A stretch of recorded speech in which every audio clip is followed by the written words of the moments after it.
उन्होंने ये बोल दिया है कि अब हम नहीं सुनेंगे। अगर किसी को तकलीफ हो हमारे वर्डिक्ट के साथ या कोई सुन नहीं रहा है तो आप हाई कोर्ट्स में चले जाएं। पिछले वर्डिक्ट में ये बहुत सख्ती से बोला था कि स्कूलों से हटाओ, कॉलेजेस से हटाओ, अस्पतालों से हटाओ, बस स्टॉप से हटाओ, और शेल्टर्स बनाओ। ये पांचों चीजें किसी ने नहीं की। उन्होंने बिल्कुल मॉडिफाई कर भी दिया है, कह करके हम मॉडिफाई नहीं कर रहे हैं। उन्होंने ये बोल दिया है कि अब हम नहीं सुनेंगे। अगर किसी को तकलीफ हो हमारे वर्डिक्ट के साथ या कोई सुन नहीं रहा है तो आप हाई कोर्ट्स में चले जाएं। अब 36 हाई कोर्ट्स हैं, लोग जाते रहेंगे या नहीं जाते रहेंगे। इन्होंने असल में मैं बताती हूँ क्या हुआ है। इन्होंने पिछले वर्डिक्ट में ये बहुत सख्ती से बोला था कि स्कूलों से हटाओ, कॉलेजेस से हटाओ, अस्पतालों से हटाओ, बस स्टॉप से हटाओ, और शेल्टर्स बनाओ। ये पांचों चीजें किसी ने नहीं की। 54,000 कॉलेजेस हैं, ये सब ने मना किया कि हम नहीं निकाल सकते क्योंकि हमारी कॉलेजेस में बहुत सारे स्टूडेंट्स हैं जो बहुत शोर मचाते हैं। एक एक छोटे छोटे कॉलेजेस में भर गए हैं जानवरों के हिमायती। दूसरा, रेलवे स्टेशन ने कहा हम तो नहीं हटा सकते हैं क्योंकि रोज 10,000 लोग आते हैं, गेटें हमारे खुले हैं, वो सब के सब खाना लाते हैं अपने साथ ट्रेन में खाने के लिए, सब देते हैं जानवरों को, तो हम क्या कर सकते हैं। हॉस्पिटल्स ने भी वही बोला कि भाई एक आदमी आता है अस्पताल में, उसके साथ 10 बाराती आते हैं, सब बाहर बैठ करके खाते हैं, तो हम तो नहीं हटा पाएंगे। यहां तक कि एम्स में भी नहीं हटाया। स्कूलों ने भी मना किया कि हम जाएं तो कहां जाएं। इस बीच में जो शेल्टर्स बन सकते थे 780 डिस्ट्रिक्ट्स में एक भी नहीं बना, दिल्ली तक में भी नहीं बना।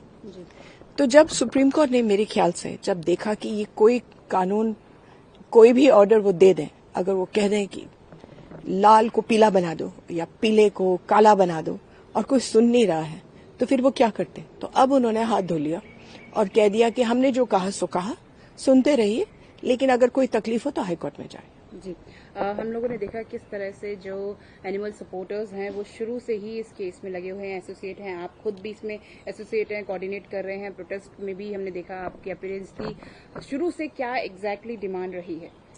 जी, हमारा डिमांड ये है कि एबीसी सेंटर बनाओ और तमीज से बनाओ। जो एबीसी सेंटर्स बने हैं वो बहुत ही घटिया हैं और वो लोगों के रिश्तेदारों को दिए गए। एमसीडी वालों ने अपने लोगों को दिए, किसी को किसी ने दिया, और फिर वो जानवरों को ठीक से नहीं रखते हैं। और फिर ऑपरेशन, आखिर ये मेजर ऑपरेशन है, उनका ऑपरेशन करने के बाद वो अमीर कॉलोनी से गरीब में भेजते हैं।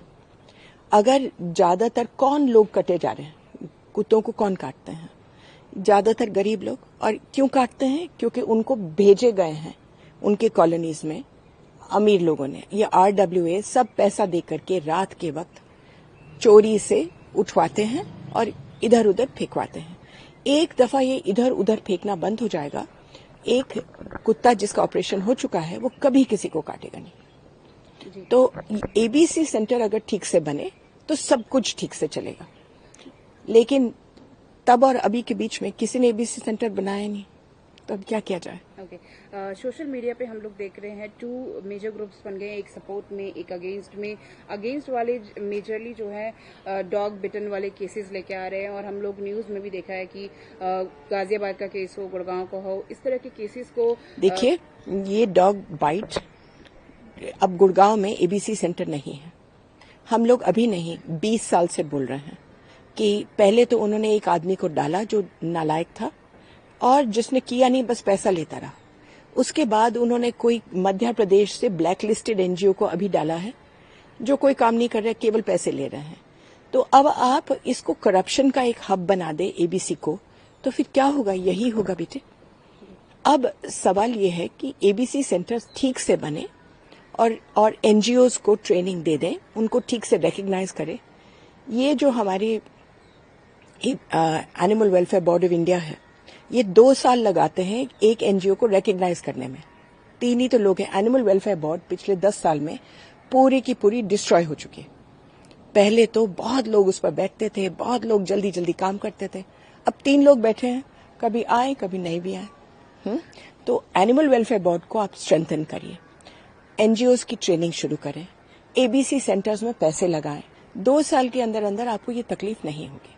जी, अब जब सुप्रीम कोर्ट ने बोल ही दिया है कि हम लोग की तरफ से यही this is the last decision, आप चाहें तो उसके बाद हाई कोर्ट जा सकते हैं, नेक्स्ट कोर्स ऑफ एक्शन क्या रहने वाला है?